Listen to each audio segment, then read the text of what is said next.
Hello and welcome to Mbikudi. My name is Mbikudi, and today I wanted to talk to you about my life as a business owner or as a business startup. And it has been a journey, and I don't think it's something that you usually see the best of our journey on social media. So we talk about how great the journey is and the opportunities, and there are many opportunities, and it's good. And also it's really good to have the opportunity to start something that you've been thinking about for a while, and then seeing people liking it, appreciating it, and supporting you. But there are also many challenges, and then many frustration, and many things that can actually, like make the journey longer, but also that can impact you. So what usually happen is that for many, and like for entrepreneurs, for many business owners, or even for many people working in social enterprises like myself, you work hard. So you work really hard. You work harder than you've ever done in any job, for any study, for anything. And when I mean that I've had to work the hardest in my whole life, as in, like, I was a straight A student, so I worked really hard at school. So when I was 13, so I had to start, stop speaking French and then learning in French, and then I had to start learning in English. So I had to do that massive transition in terms of having to learn a new language, integrate into the society, but also do so very quickly, so that by the next 2 to 3 years I was going to be able to go to university, so meet my target. So I had about 3 years to meet my target, because I came here in third year, so that would be about year 9. So I had until year 12 or year 6 year in Scotland to be able to make my grade to go to university. So by the time I was in 5th year, I was able to crush my grades, make my grade already, and then the 6th year was just an extra year before I eventually went to uni, got a scholarship in uni. But I also worked really hard, because the other issue that we had was, like, I couldn't go to university back then, so I had to work really hard to be able to make sure that I could get a scholarship. So that's why I crushed it by 5th year. So in a sense, I only had about 2.5 years, because I started third year in January, so around about this time of the year actually would have been, so yeah, today would have been actually my first day at school. So it's all those years ago. And when I look back at how I got into the system. So I had to learn the language, and I had to work hard, not knowing what to expect. But I made the decision that I was going to work hard. I was not going to let anything, deter me or make me go slow or anything like that. So I worked really hard. So by the time I was in 5th year, end of 5th year, I got my grades. I could go to uni, but I couldn't go to university because not every asylum seeker could go to university at the time. So therefore we had to lobby. So we lobbied with Carry Scotland.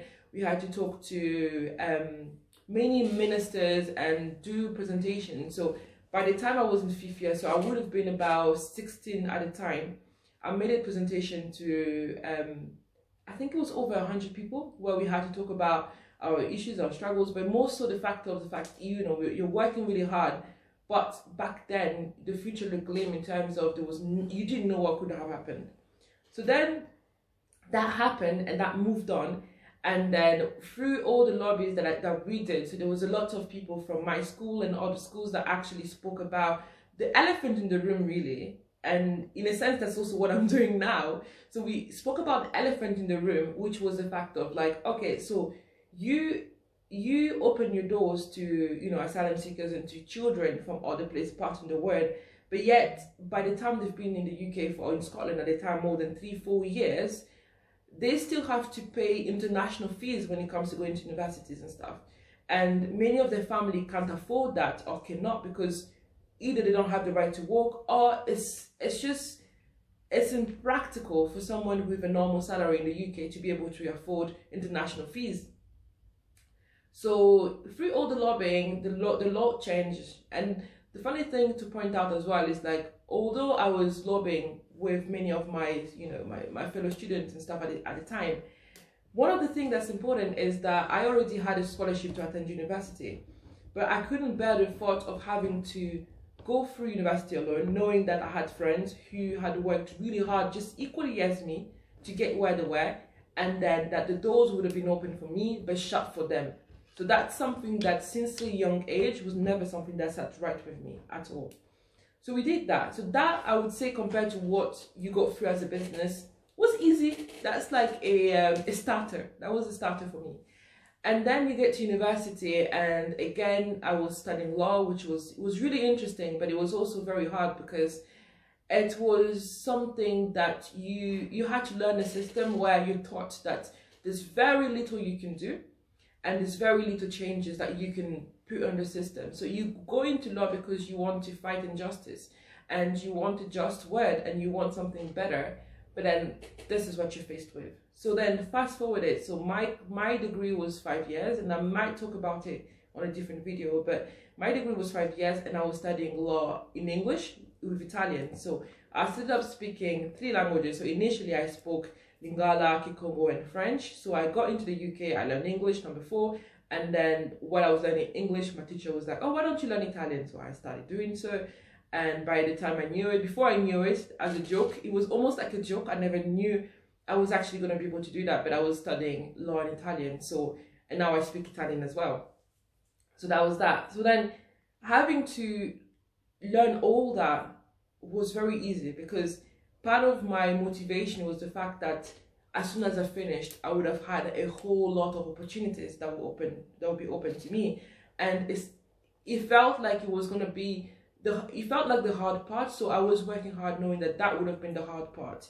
And once I graduated, you know, I would have all the promises that not only my family, my teachers, the community promised, right? But then what happened is, upon graduation, or when you come nearer to graduation, you start realizing that the reality after graduation is not what you expect. So in terms of, you're told this amazing truth, and it's almost like you have to go through this path, and then they tell you about all these opportunities. So once you come to the end of the path and you look around, in many cases, for many people, you don't see those opportunities, and they're very few. Therefore, it feels like you are fighting this invisible battle, because you've got the studies that you've done, you've achieved, you've done everything you were told to do. Come to the end, the door is so narrow that only a few people that can go through, and I think it's not fair, because if you know how narrow, because the thing about it is that having gone through the, you know, my degree, first degree, and, you know, going through the diploma as well, I realized that it wasn't just for people who studied law or people who studied maths or medicine, but it's actually something that's across many degrees. The fact that many go in, but very few will come out with opportunities. But then you're not prepared for the fact that once you come out, the opportunities are very few and very narrow. And you've spent the best years of your life actually, you know, working hard and struggling for that. But then you have all that frustration that you keep in, because you believe that if you don't get the opportunities, it's because you so-called didn't get the best grades, or you were not the best, or someone else was better than you. But the reality is that there's something wrong in how things are going, and there's something wrong with the system, and there's something wrong about, you know, making many students go through a course and go with all the heart in and work really hard, and then by the end, by the time they graduate, either they're left on their own devices to actually get ahead or anything like that. But it's something very, very, very strong.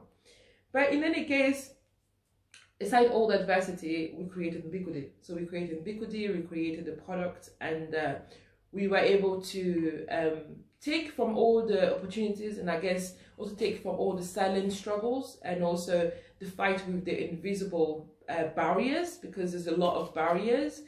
And we decided, you know what, if we've been able to go through all those barriers in life, and I've just cited a few just so you can have an idea of how resilient I am as a person. But you go through all those fights, and you get to a point where you realize that, you know, enough is enough. And I think it's a case of like when you create your brand of product. So when you come out in the social, you know, you come out as a social enterprise or as a business, really, because I do believe that the social enterprise is, what I understood back then was like, it's like a charity, but more business-like, in terms of you have to become sustainable because you want to do so much good in society. And I do believe that it's something that everyone should have, you know, whether, regardless of what you're working in, you have to bring some benefits to other people as well. So you get started in your business or social enterprise or your activity, let's call it your activity. So when you get started, in my case, what you realize is there are many barriers, you know, there are many barriers and many struggles. And when you look at the statistic and you realize that based on how, you know, funding operates or how opportunities operate, and then you look at the barriers in many cases of the people who benefit the least from all those opportunities or who are affected the most from the barriers, what you realize, young people, check, women, check, ethnic minority, check, and African and Black people, check. So you then realize that actually you tick boxes more for the barriers than for the opportunities. But then you thought that you can actually fight for it and you can actually do your best about it. So you do, you work really hard and you start your business, you work really hard, you go through training, you go through learning, you go through supporting other businesses, you go through understanding what happened. But the reality is that there is still it feels like at times there's an invisible path that you have to go through. And this is what I call by the injustice, is because the statistics are there to prove and to showcase what I'm talking. And I do think for many people, I'm a statistic, actually. And I've gotten to believe that we are a statistic.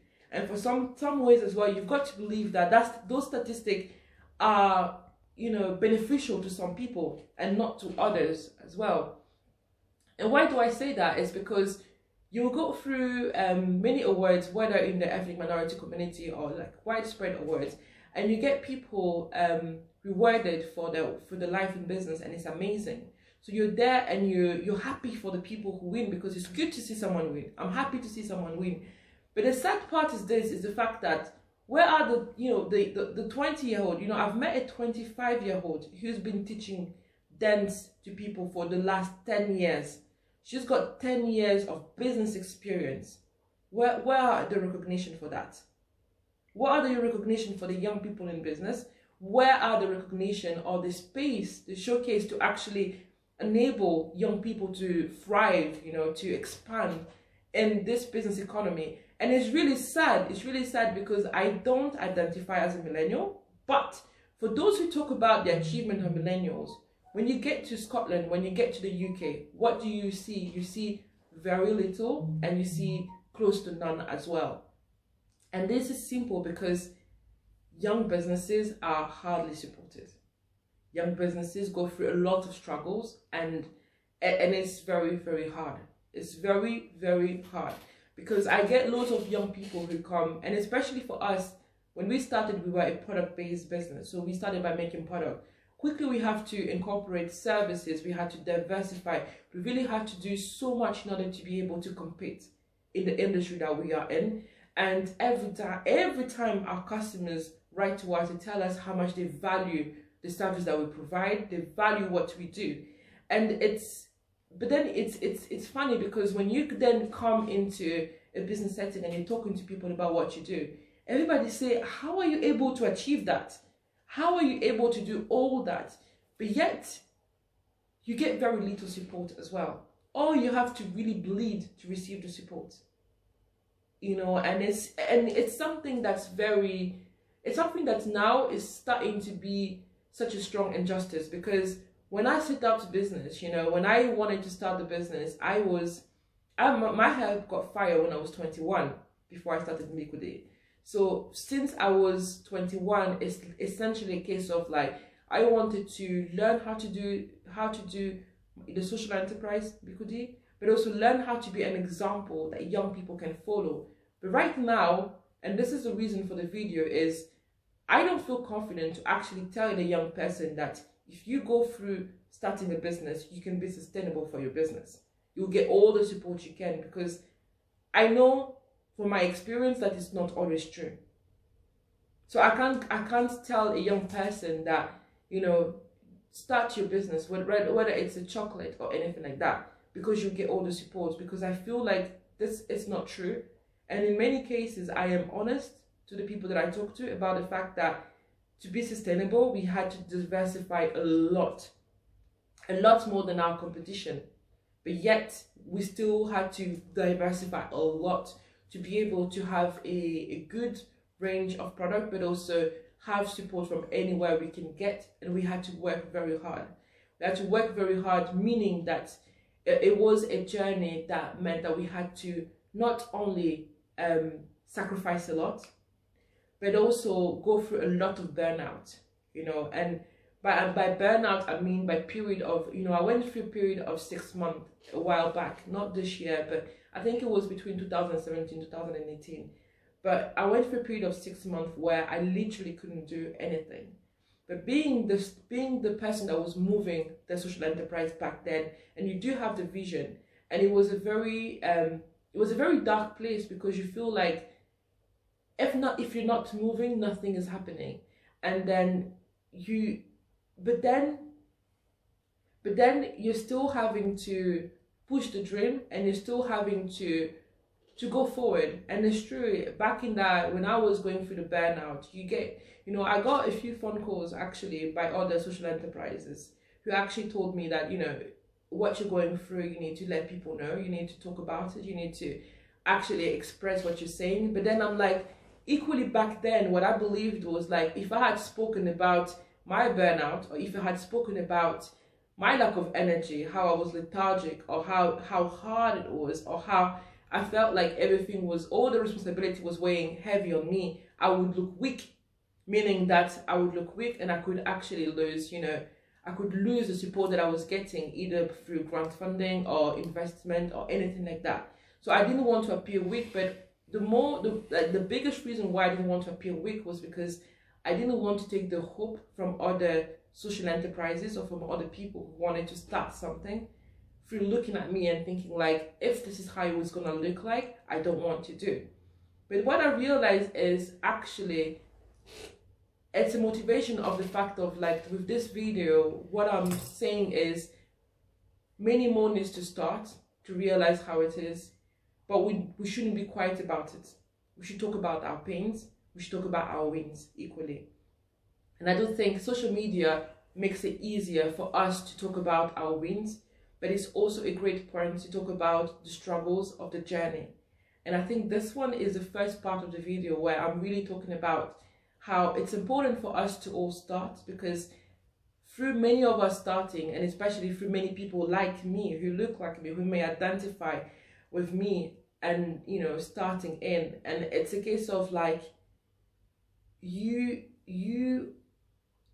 will then see all the barriers, and the barriers will become, you know, more real, and then we'll stop being statistic, but will become real. And I think my message to you today is that don't be quiet about your pains. Don't be quiet about, especially when it's a service that must have been or could have been provided to you that you didn't benefit from. You need to speak about it. So I do hope that this might inspire you to still go with your business, still start it, but realize that number one, you're not alone, and you need to speak out as well. Thank you.